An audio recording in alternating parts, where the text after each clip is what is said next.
السلام عليكم ورحمة الله وبركاته. النهارده عملت فيديو تطبيق جديد. اللي معاه ربنا ما يخافش من ضياع الطريق، بس اللي معاه تطبيق غلط ممكن يضيع ميعاد الصلاة نفسها.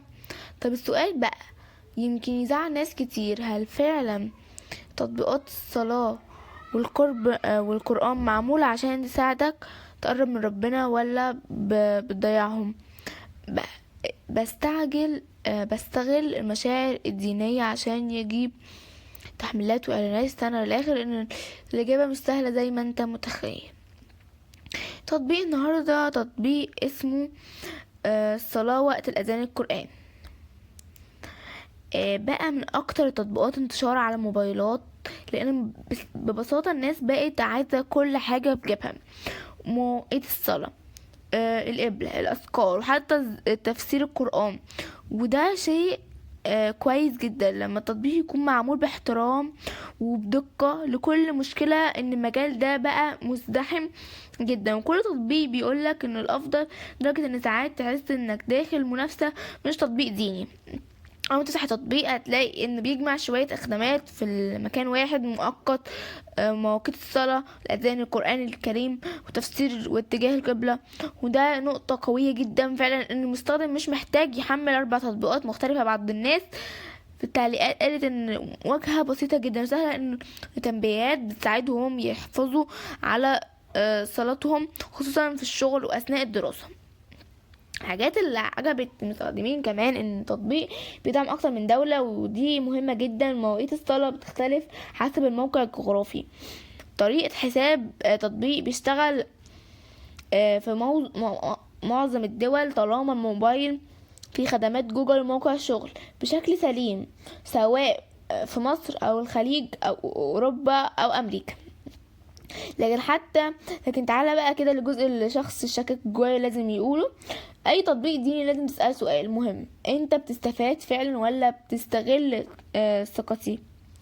ناس كتير على متجر جوجل بلاي اشتكت من اكتر الاعلانات، ودي نقطة سلبية متكررة. تخيل تكون داخل تسمع قرآن او تشوف وقت الصلاة وفجأة يطلع لك اعلان او منتج ناس شايفة ان مزعج جدا، خصوصا مع التطبيق الديني. وفي تعليقات تانية اشتكت ان بعض المميزات محتاجة اشتراك مدفوع او تظهر بعد فترة من استخدامك. طب المطور بيكسب ازاي طالما تطبيق مجاني؟ زي اغلب التطبيقات المجانية: اعلانات، اشتراكات مدفوعة، وتحليل البيانات المستخدمه استخدام بشكل غير مباشر. يعني يعرف اكتر مميزات استخدامك ومدى جلسات وبعض المعلومات التقنية، يعني الجهاز لتحسين الاعلانات او الخدمات. ودي نقطة لازم المستخدم يبقى واعي ليها، ومش علشان تطبيق ديني يبقى خارج الاقتصاد. اما الاستخدام الصح، فاول حاجه لازم تتاكد ان الاعلانات الموقع الجغرافي مظبوطه، لان اي خطا بيحصل بسيط في اي موقع ممكن يفرق في مواقيت الصلاه. وتاني حاجه راجع لطريقه الحساب الفقهي، لو التطبيق بيدعم اكتر من نظام. وكمان ما تعتمدش على التطبيق لوحده، هنمشي عليه اعتماد اعمى، خصوصا في السفر او اماكن اللي فيها فرق توقيت غريب. العيوب اللي الناس كتير قالت عليها ما خدتش بالها منها: بعض التطبيقات المشابهة تستهلك بطريقة بسبب حديث مستمر الموقع وأذان في الخلفية. عشان كده حسيت بالبطارية بتخلص بسرعة، ارجع للإعلانات أو اقفل الحاجات اللي مش محتاجة.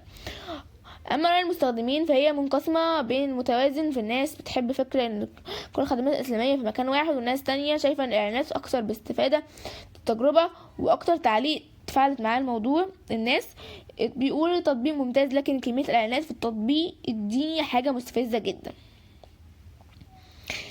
وفي النهاية نرجع لسؤال بدأنا بيه الفيديو: هل التطبيقات الدينية معمولة للهدية ولا الربح؟ الحقيقة إنها زي أي أداة في الدنيا، فيها محترم وفيها اللي يبالغ في الاستغلال المستخدم. الفرق الحقيقي هنا هو وعي الشخص نفسه: هل بيستخدم تطبيق كوسيلة تساعد بيها، ولا بسبب نفس الفريسة لتصميم أو إعلان أو كلمة مجانية. ولو عجبك الفيديو وكلامي صريح اللي بدون تطبيل أو هجوم أعمى، اعمل لايك وشارك في القناة وفعل الجرس، عشان كل فيديو هنا هنشوف التطبيق بعين المستخدم مش بعين الإعلان. سلام.